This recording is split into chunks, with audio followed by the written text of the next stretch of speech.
Hi friends, good morning. Welcome to my channel Maths Guru. I am Soni sir. Welcome to my channel.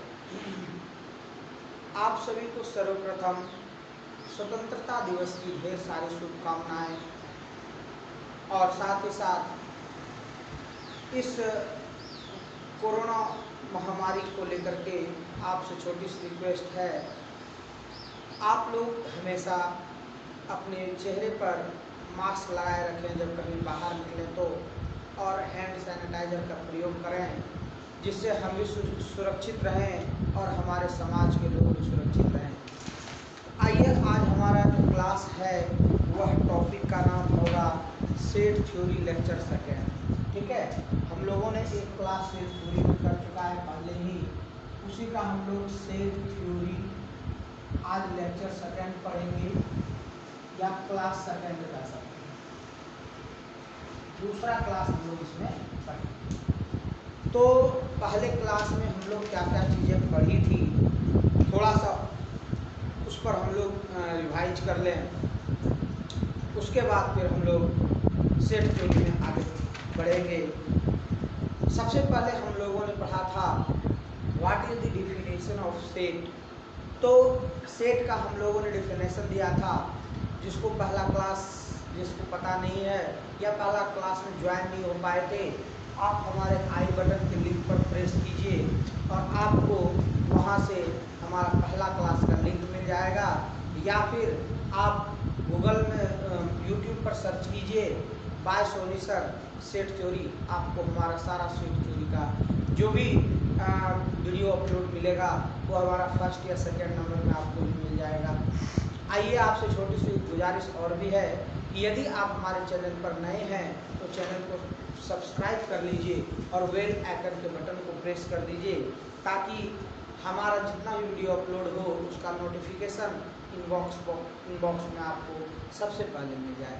आइए आगे बढ़ते हैं। Set theory में सबसे पहले हम लोग देखिए इसका डिफिनेशन के बारे में बात करते हैं। लास्ट क्लास में हम लोगों ने सीखा था सेट थ्योरी क्या है, what is set theory.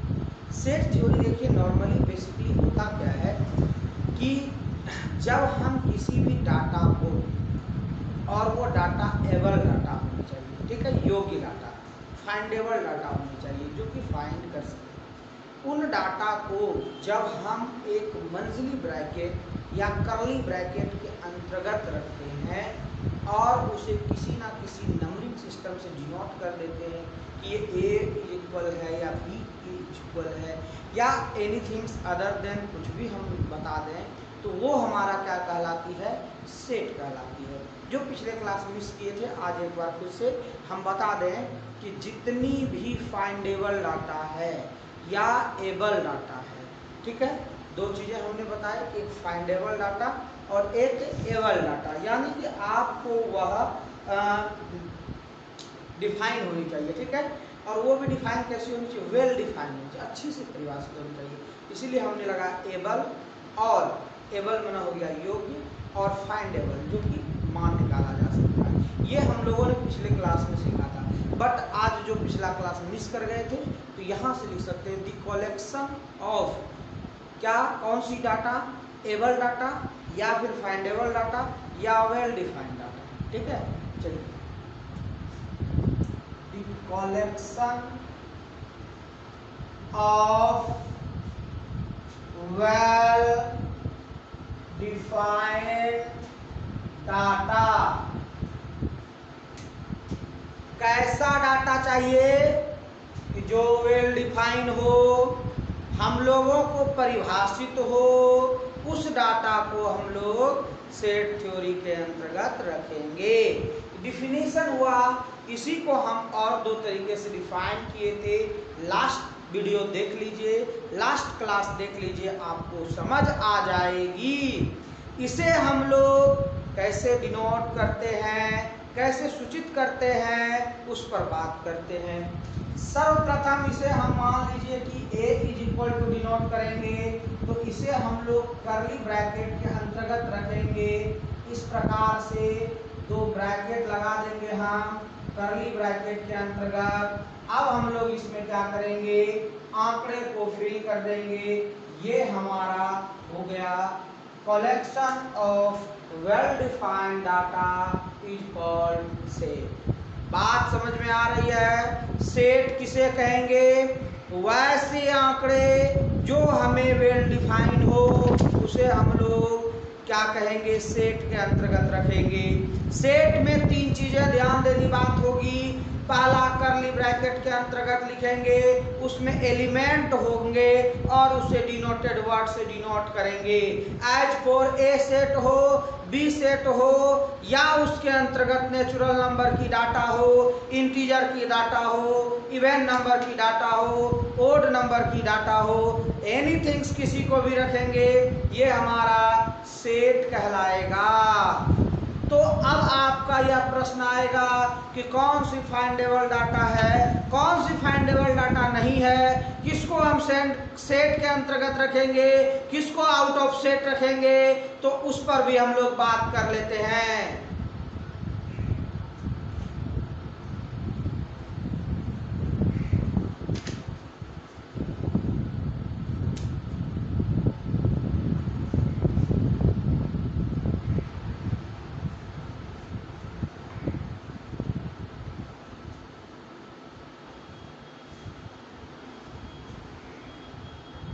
Last class में हम लोग कार्डिनल नंबर तक पढ़े थे, उसका रिवीजन वहां तक करके फिर हम लोग नेक्स्ट क्लास की ओर बढ़ेंगे। देखिए हम लोगों ने अब तक सेट सीखा इस क्लास में और पिछले क्लास में भी।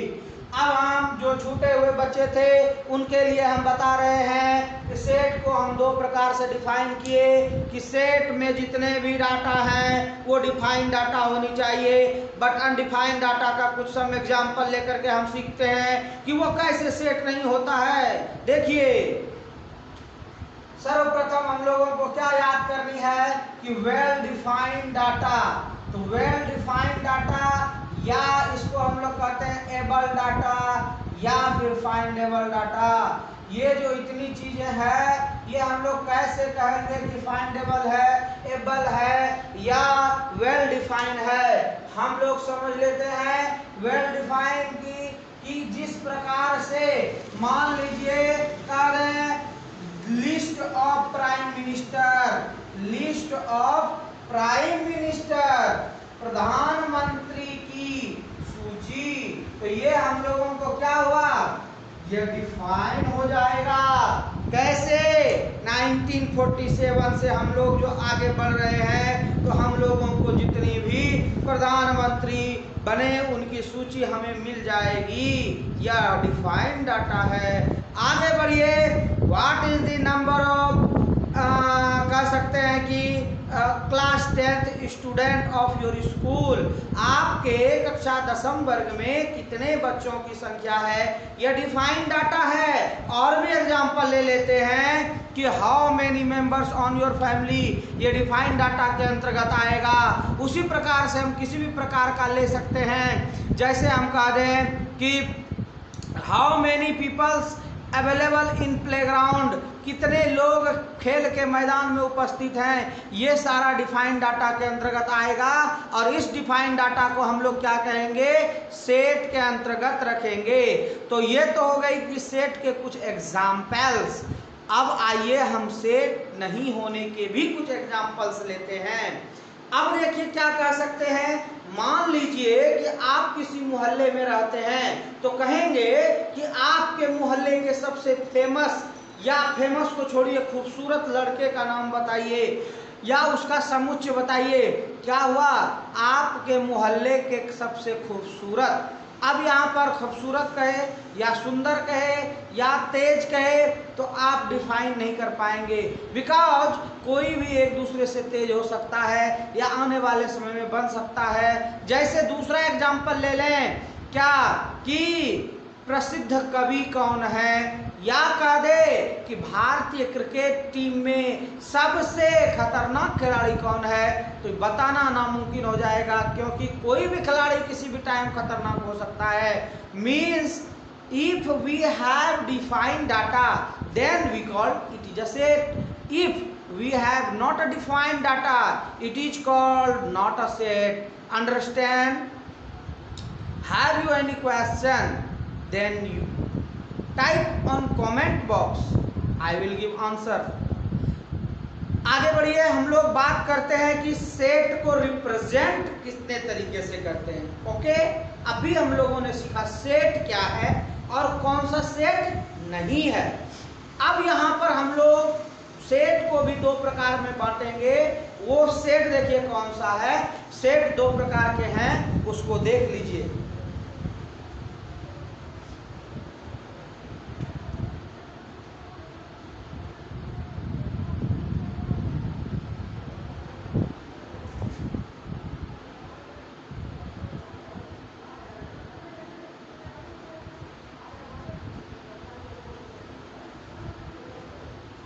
एक को हमने लिखा डिफिनिट सेट और एक को हमने लिखा इनडिफिनिट सेट। आइए ध्यान पूर्वक समझिए डिफिनिट और अनडिफिनिट क्या होती है या इनडिफिनिट क्या होती है। वहां पर हमने डिफाइंड और अनडिफाइंड चर्चा किए थे। कंफ्यूज नहीं होना है आपको, ये नहीं कि क्या बताए सर समझ में नहीं आ रही है, तो बात क्लियर है। वहां हमने बताया था अनडिफाइंड और डिफाइंड डाटा। अब डिफाइंड डाटा के भी दो प्रकार होते हैं। अनडिफाइंड हो गया तो सबसे पहले वो सेट ही नहीं है। अब यदि सेट बन गया तो वो दो प्रकार से हम लोग उसे डिफाइन करेंगे, दो वर्गों में रखेंगे, जिसको एक को डिफिनिट के अंतर्गत रखेंगे और एक को इनडिफिनिट के अंतर्गत रखेंगे। इन दोनों को हम लोग कैसे परिभाषित करेंगे? यदि कोई भी सेट के एलिमेंट निश्चित हैं जिसे हम कॉपी में लिख सकते हैं, और जो कि अनगिनत है जिसको कि हम लिखना नामुमकिन और उसे डॉट डॉट डॉट के द्वारा दर्शा दें, उसे हम लोग क्या कहेंगे? इनडिफिनिट कहेंगे। तो बस यही दो चीजों को यहाँ जानना है, डिफिनिट सेट और अनडिफिनिट सेट। आई हैव अ सब एग्जांपल। देखिए मान लिया कि a is equal to 1 2 3 4 dot dot. इसको हम लोग अभी फॉर्म भी बदल करके बताएंगे, आप लोग बने रहिए हमारे वीडियो में। और b बराबर ले लेते हैं 2 4 6 8 डॉट डॉट डॉट डॉट। ये चलती जाएगी गाड़ी। अब जब ये चलती जा रही है तो कहने का मतलब ये रुकने का नाम नहीं लेगी लास्ट तक, मीन्स इसे हम लोग कहेंगे इनडिफिनिट सेट। और ये हमारा कहलाया सेट जो कि डिफिनिट सेट है, निश्चित हो गई, ये कहलाएगा डिफिनिट सेट। अब इन दोनों प्रकार के सेट को हम लोग एग्जाम्पल के तौर पर समझ गए। परिभाषा देखिए क्या कहते हैं कि if in any set definite number are present. Definite मतलब निश्चित, या इसको कह सकते हैं काउंटेबल, मीन्स ये तो गिनने सकते हैं ना, अगिन्य संख्या है। कितना अगिन्य संख्या मिलेगा जिसे गिनना मुश्किल है, मीन्स इन्फिनिटी तक, अपरिभाषित तक। ऐसे सेट को हम लोग रिप्रेजेंट करते हैं इनडिफिनिट सेट में, और जो गण्य हो जाए उसे डिफिनिट सेट में। Means there are two parts of defined set. किसी भी डिफाइंड सेट के दो प्रकार को रिप्रेजेंट करते हैं। वह रिप्रेजेंटेशन क्या है? अब डिफिनिट सेट है और इनडिफिनिट सेट है। क्या क्या सीखे? एट फर्स्ट देखिए क्या करना है। हम लोग पढ़ रहे थे समुच्चय सिद्धांत। क्या पढ़ रहे थे? Set theory.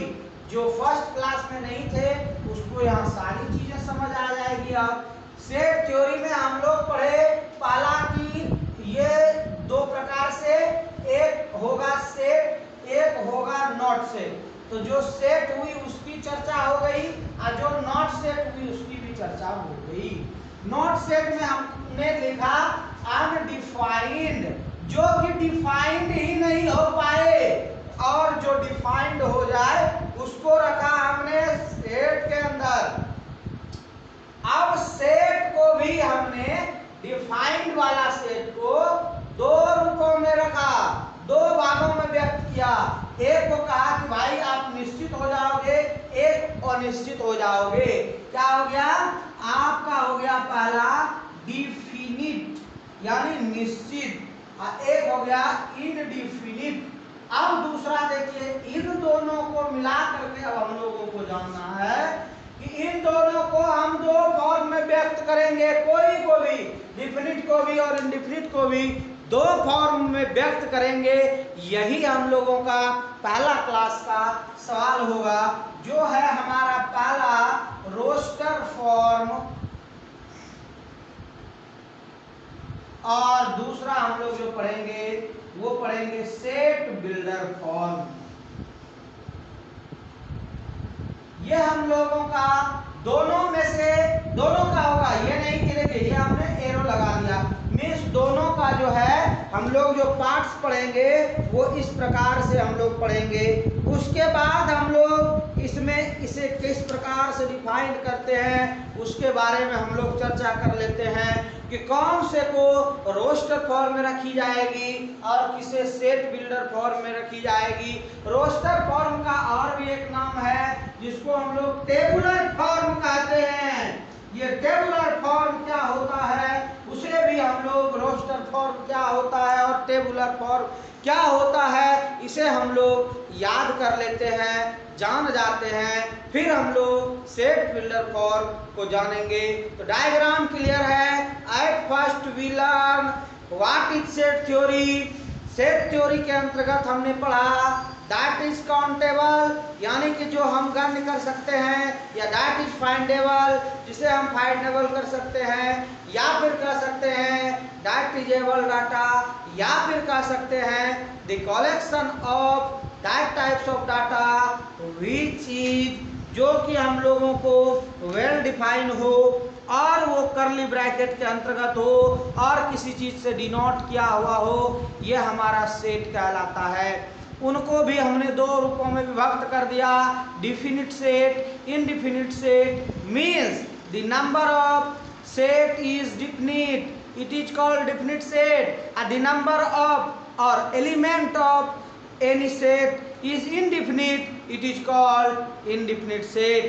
अब definite set और indefinite set को हमने दो रूपों में लिखा जो कि आपके सामने है, पहला रोस्टर फॉर्म और टेबुलर फॉर्म, और राइट साइड में आपको दिख रहा है सेट बिल्डर फॉर्म। तो दोनों को हम लोग डिफाइन कर लेते हैं। आइए हमारे बोर्ड पर।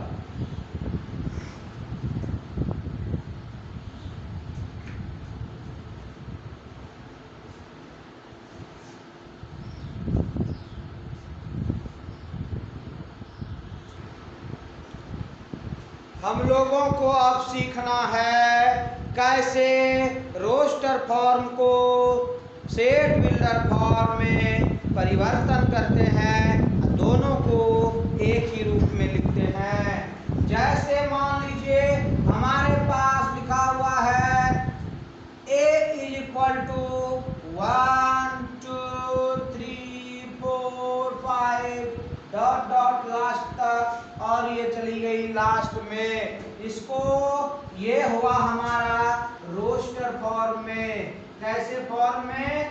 रोस्टर फॉर्म में। क्या लिखेंगे रोस्टर फॉर्म में यदि है तो इसका definition, that types of data will be findable, जो कि फाइंडेबल ही हो। अब यहाँ पर बात है कि कुछ फाइंडेबल है और कुछ फाइंडेबल मीन्स जो फाइंड ही किया हुआ हो वह हमारा जो सरलतम रूप में हो, जो सिंप्लीफाइड हो, जो इवेल्युएट हो, और जिसे इवेल्युएट करना पड़े वह सेट बिल्डर फॉर्म कहलाएगा। जो इवेल्युएट किया हुआ हो उसे हम लोग रोस्टर फॉर्म, या फिर दूसरा बताया आपको टेबुलर फॉर्म, इसे कहते हैं। और दूसरा, जब हम लोग को कोई डाटा भाषा में हो उसे हम लोग टेबुलर फॉर्म यानी कि उसे गणितीय रूप में, अंकीय रूप में डिफाइन करेंगे, उसे हम लोग कहेंगे टेबुलर फॉर्म या रोस्टर फॉर्म। देखिए दोनों को लिखते हैं। ये आपका जो बोर्ड पर दिख रहा है ये एक रोस्टर फॉर्म है, इसी को हम लिख देंगे। कुछ नहीं करना है, x such that x is a natural number। क्या दिक्कत है? कुछ भी नहीं, नेचुरल नंबर, नेचुरल नंबर, यह आपका नेचुरल नंबर हो गया। इसी को और छोटा लिख सकते हैं। देखिए x दैट x ऐसे करके भी लिख दीजिए, इज नेचुरल या n का दीजिए। n डिनोट करती है नेचुरल नंबर को, w डिनोट करती है होल नंबर को, z डिनोट करती है इंटीजर को, z प्लस डिनोट करती है पॉजिटिव इंटीजर को, z माइनस डिनोट करती है निगेटिव इंटीजर को, q डिनोट करती है रेशनल नंबर को, q प्लस डिनोट करती है पॉजिटिव रेशनल नंबर को, q माइनस डिनोट करती है निगेटिव रेशनल नंबर को, और फिर एक लास्ट में जाकर के पढ़ेंगे वह इरेशनल नंबर, उसका सेट भी होता है। ई सभी का जब हम एक जगह पर करेंगे कलेक्शन, मीन्स Q मीन्स परिमेय संख्या और Q पर डैश जो परिमेय ना हो उसे वो परिमेय संख्या, दोनों का हम लोग यूनियन कर देंगे, एक दूसरे के साथ मिला देंगे, वही बन जाएगा हम लोगों का रियल नंबर। और क्लास 10th में आप लोगों ने बहुत अच्छी तरीके से रियल नंबर को पढ़ा होगा। तो हम लोग भी सेट थ्योरी में वहीं तक जाते हैं, बस डिफाइन करने के लिए बताना था हम लोगों को रोस्टर फॉर्म, और दूसरा आपका हो जाएगा रोस्टर या टेबुलर फॉर्म, दूसरा सेट बिल्डर फॉर्म। ये हम लोग अच्छी प्रकार से सीख गए। यदि नहीं सीख पाए हैं तो और एक एग्जांपल लेते हैं, आप ध्यान से देखेंगे।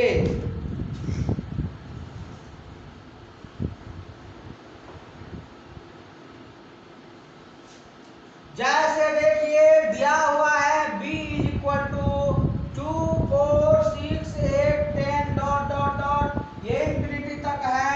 और इसी को और भी लिख सकते हैं 2n where n belongs to n, ये जो belongs to इस पर चर्चा करेंगे आफ्टर सम मिनट्स।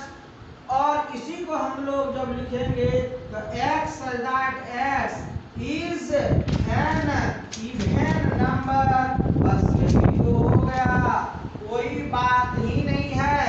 या b curly bracket x that x is even number, जो भी आपको देनी है गणितीय रूप में से लेकर के आप लैंग्वेज रूप में परिवर्तन कर दीजिए। मीन रोस्टर फॉर्म को we can convert in set builder form, have any problem?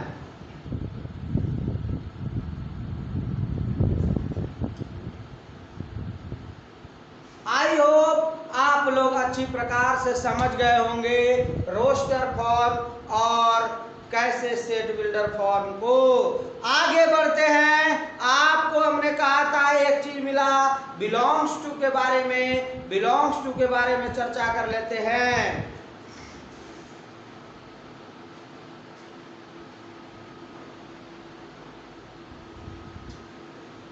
Belongs to का देखिए सिंबल ऐसे होता है, इसको अंग्रेजी में कहते हैं बिलोंग्स टू। बिलोंग्स टू का होता है देख लो, as for example we have some data in set A, set A में कोई डाटा है, मान लीजिए 10 तक, देन that data या that element belongs to set A, means कहने का मान लीजिए ढूंढ के निकाल दो 2 belongs to A, यह सही बात है, यानी 2 A में बिलोंग्स करता है या 2 A का कोई एलिमेंट है, 2 कोई A का कोई तत्व है, 2 A का कोई एक घटक है जो कि बिलोंग्स टू के द्वारा दर्शाया जाता है। बिलोंग्स टू आप लोग समझ गए होंगे। इसी में हम लोग पढ़ लेते हैं नॉट बिलोंग्स टू, इसको देके काट दो भैया, ये हो जाएगा नॉट बिलोंग्स टू। ये क्या होता है, अब मान लीजिए इसी डाटा में एग्जांपल आपके सामने मैं दे देता हूं, मान लो कहेंगे 11 एलिमेंट ऑफ सेट ए, क्या 11 एलिमेंट सेट ए का कोई कोई एलिमेंट है? कहाँ है? 11 10 ही तक तो है। क्या लिखेंगे? 11 is a not of a set of A. 11 is a not a set of A. 11 is a not a set of A. ए का वह कोई ना तो सेट है ना ही एलिमेंट है, तो बिलोंग्स टू नहीं हुआ। समझ गए? इस तरह से हम लोग ने सीखा कौन बिलोंग्स टू होगा और कौन सा नॉट बिलोंग्स टू होगा। आइए आगे बढ़ते हैं। अब हम लोग आगे पढ़ते हैं कि किस प्रकार से हम सेट के कुछ टाइप्स को डिनोट करते हैं और वह कैसा होता है। पहला हम लोग पढ़ते हैं singleton set, SINGLETON singleton set, इकाई समुच्चय। दूसरा हम लोग पढ़ते हैं नल सेट और इम्पटी सेट और वॉइड सेट, ये हम लोग पढ़ते हैं। अब यहाँ पर बात कर लेते हैं ये क्या है। तीसरा पढ़ते हैं पेयर सेट या कपुल सेट, ये क्या है इस पर बात करते हैं डिफिनेशन एंड एग्जाम्पल के तौर पर। मैं आपको हर एक चीज डिफाइन करके बताऊंगा, केवल आप मेरे क्लास में बने रहिए। पहला है सिंगलटन सेट। सिंगलटन का मतलब होता है इकाई यानी एक, यानी कि जिस समुच्चय में केवल एक एलिमेंट हो उसे हम लोग सिंगलटन सेट कहते हैं। Means that type of set in which only one element, then it is called singleton set. उस प्रकार का समुच्चय जिसमें केवल एक ही तत्व हो उसे हम लोग कहते हैं सिंगलटन एलिमेंट्स। क्या आप लोगों को समझ आ गई? एक बार फिर से कह दें, that type of set in which only one members are present या one element present, it is called singleton set. यही तो हम लोगों का सिंगलटन सेट है।